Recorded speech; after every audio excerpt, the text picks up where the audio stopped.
இப்போ வந்து Gen Z and அந்த மாதிரி Vibing நிறைய songs. Vibe songs and lot of global elements and folk மியூசிக்கை வந்து ஒரு குளோபலாக ஆக்குறது ஒரு ரொம்ப வித்தியாசமான ஒரு trend. So very interesting, very interesting.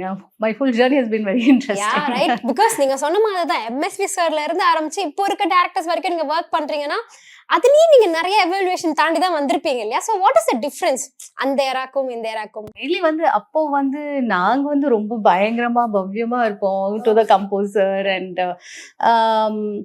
You know எனக்கு வந்து ஒரு ரெஸ்பெக்ட் இருக்கும், ஒரு ஒரு ரேஞ்ச் ஆஃப் இது இருக்கும். இப்போ இருக்கிற கம்போசர்ஸ் வந்து பயங்கர ஃப்ரீயாக இருக்காங்க அண்ட் ஆப்வியஸ்லி யூ கேன் ரொம்ப ஃப்ரெண்ட்லியாக இருக்காங்க and ரொம்ப இது பேசுகிறாங்க. அப்போ வந்து அப்படியே நின்றுட்டு எஸ் சார் நோ சார் அப்படி தான் இருக்கும். ப்ளஸ் ஏஜ் ஆல்சோ நான் வந்து ரொம்ப சின்ன பிள்ளையா இருந்தேன் அப்போது. ஸோ மேஜர் டிஃப்ரென்ஸ் வந்து எனக்கு பர்சனலி அதுன்னு தோணுது. ப்ளஸ் லேர்னிங் அண்ட் உடனே நம்ம வந்து அது அங்கேயே போயிட்டு ரெக்கார்ட் பண்ணிட்டு லேர்ன் த சாங் லிரிக்ஸ் எல்லாம் ஒரே ஷார்ட்ல. ஸோ பயங்கர ஸ்பீடாக இருக்கணும், பயங்கர ஃபாஸ்ட்டாக இருக்கணும்.